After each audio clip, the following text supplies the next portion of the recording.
Rain came down, pelting me on the head. Hail, the size of boulders falling from the sky. I was trudging through the waters, wrestling a leviathan, and I thought I was going to drown. But then I looked up, and I saw a door, and that is when I encountered the Ark.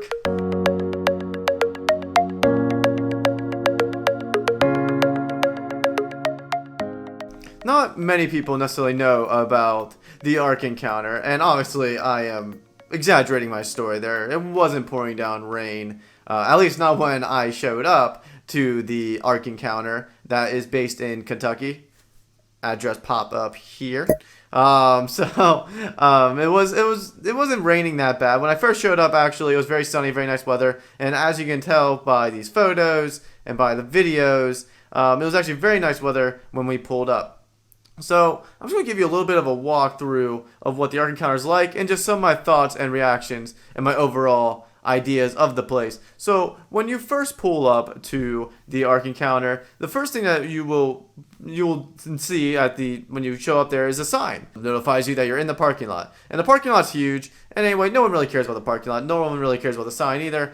But you go to this bus terminal where there's all these buses that are going to transport you to the actual Ark encounter. And that's when things get fun. So you hop onto the bus and then you chat it up with your friends and for about a few minutes. And then you arrive at the actual Ark encounter. Well, actually, you arrive at the gift shop, which then eventually you have to walk outside of to go to the Ark encounter. You know, capitalism is still well supported within the Bible. So go to the gift shop and you walk through there.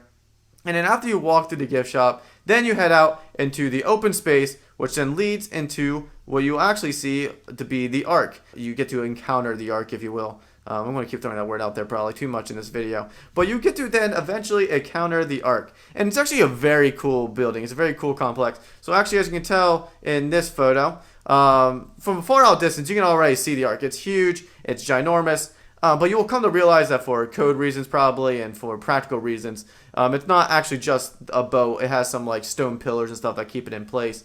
But from the one side, the side that you come in looking from the entrance, it looks like literally just a giant boat. It's really cool to look at. It's really cool to see. You get to see it from the distance here, and when you get closer, obviously it just keeps getting bigger and bigger and bigger, and it's just really cool because it's actually made out of like wood and everything. It looks like what would be the real deal.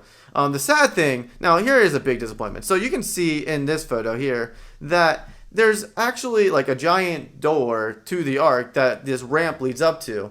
You don't go up that ramp. At least we didn't. They didn't let you. It was closed off.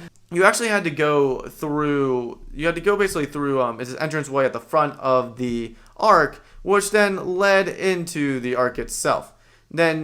So here in this video, you'll see that we're going up the actual railway that's leading into the actual entrance, which isn't the giant door on the side of the Noah's Ark.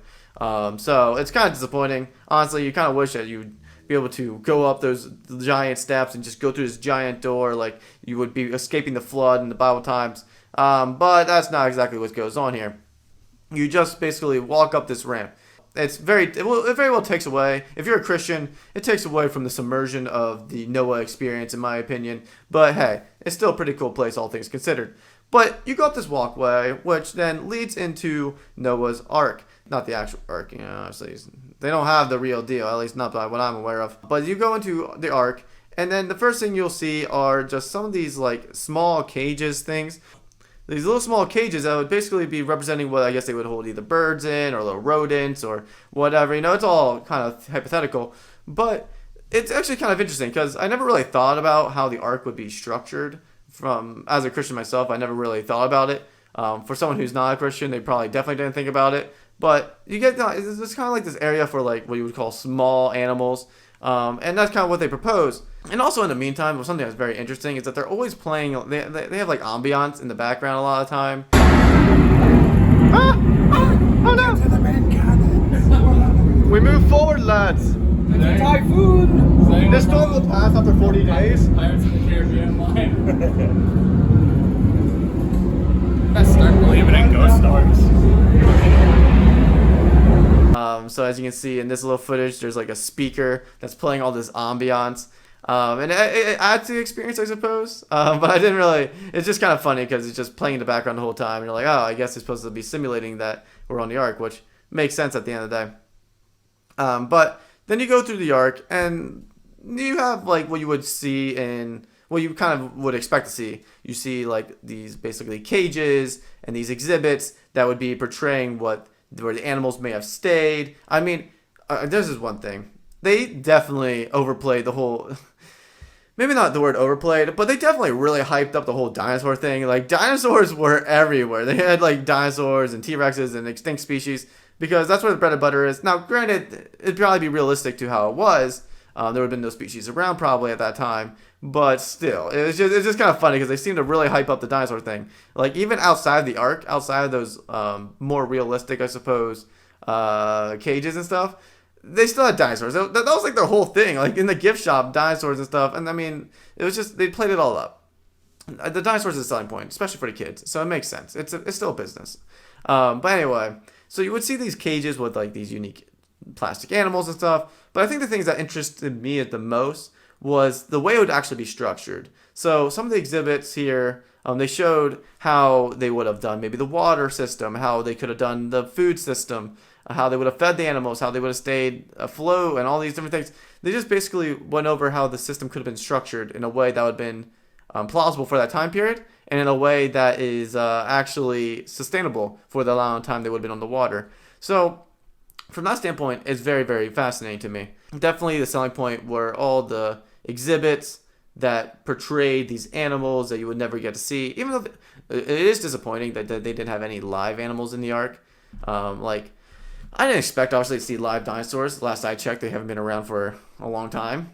But I didn't expect to see real animals inside the ark. Now, there's real animals outside, and we'll get to that. But there was no real ones inside, and I was slightly disappointed. So I really wish that they would have had live animals inside the ark. But they didn't. It's okay. I forgive them this one time, I suppose. But they did have other replicas in there. They had like these animatronic humans. So, for instance, this footage is showing what they would probably had like steel working areas. They would have had probably woodworking areas. Some of them showed kitchens.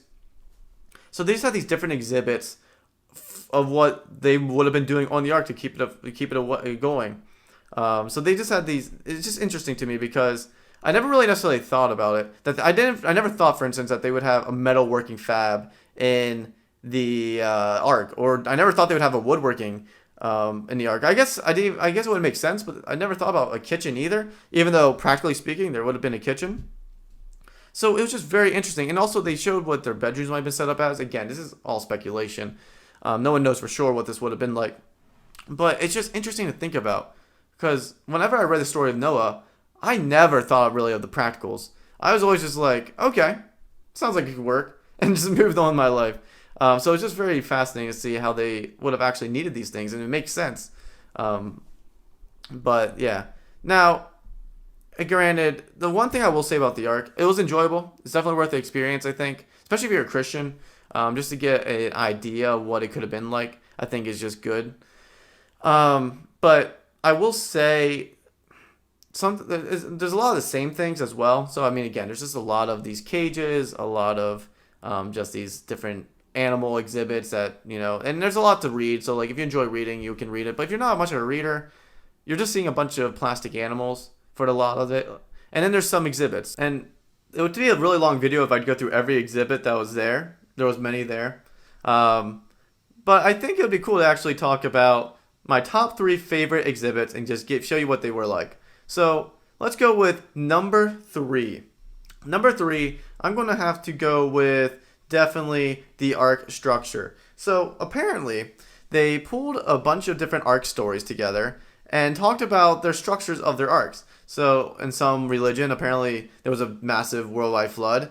Or some legend or myth or whatever from old religions that there was a massive flood and the person built a cube as a means to escape or to survive the flood. Another one built some sort of like bowl with a hut on top of it to escape the worldwide flood. And these are all different religions, different faiths, different legends of worldwide floods and how these people escaped these floods in their mythologies. So someone, according to one mythology, they built a giant bowl with a hut on top of it. Another one built a little like raft thing. Another one built a giant canoe. They had this little video of explaining why all these different religions and myths and legends with different forms of the ark and different structures would fail in an actual storm, and why Noah's Ark would be the only one that actually would succeed.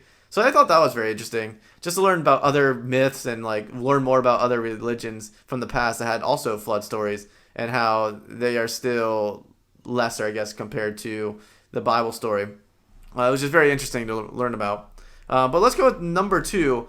This is not necessarily exhibit inside the ark itself, but I'm just going to say it. I love the kangaroo, walking through the kangaroo park, walking through that little zoo. I just thoroughly enjoyed it. It was one of my favorite experiences just because you were among the kangaroos, and it's not often that you get to walk among kangaroos. You can walk among the kangaroos? You can walk near them. I mean, that's pretty A cool. group of kangaroos is called a mob. That's actually an accurate statement. Do you ever see Kangaroo Jack?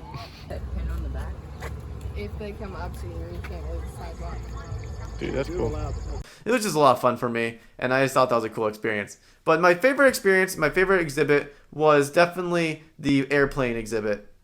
And so the airplane exhibit, let me just pull that up here. It was this airplane from 1942 that were basically lost in like Greenland. And it was like decades later, they found it under 250 feet of ice and snow, which, according to most logic of how people date things, would have been thousands of years old, if not millions of years old, but it was only like a few decades old. And they use that, obviously, as evidence to suggest that dating can be flawed. But it was just very fascinating to me. Just that story in itself was just really, really cool. The fact that they found airplanes 250 feet under ice and snow, I just thought that was really cool. And again, it is applicable to anyone who wants to make some sort of defense for young Earth. So it was just very, very fascinating to me. But those were probably my 3 favorite exhibits. They intrigued me, and they were some of the most engaging, and I thought they were a lot of fun. So if you're a young Earth theorist, this is definitely a cool place for you to go just to learn more about what you believe. If you're not, this is a cool place to go just to learn more about your opponent and what they believe. So I just think it was interesting, those exhibits where I could learn more about their position, learn more about how the ark was structured. I think that was the thing I took away from it most. It was definitely a learning experience for me. I felt like I learned quite a bit from it.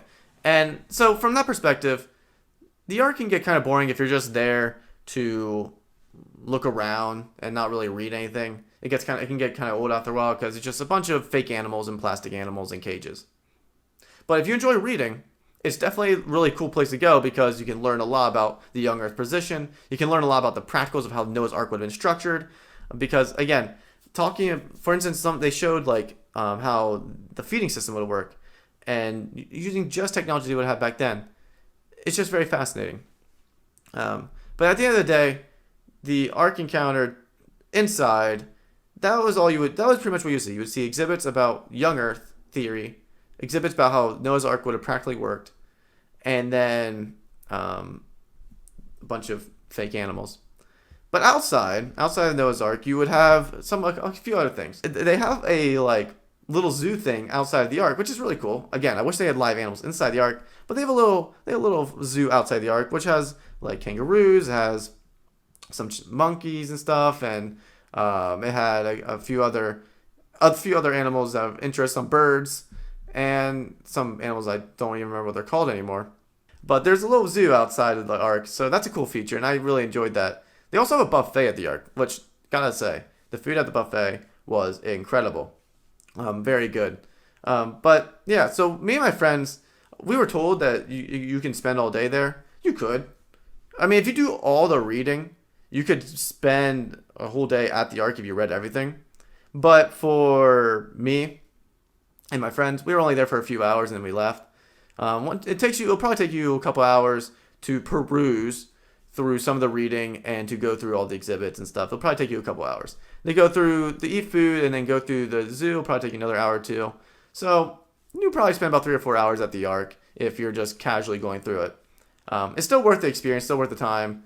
But it's just, you don't have to spend all day there. If you're like a thorough reader, then you can spend all day there. You can learn all about these different animals because pretty much every animal had their own little description of how they lived and what they do. And then there was obviously a bunch of exhibits on the historical accounts of Noah's Ark and the science behind it. So you could spend all day there reading if you want to.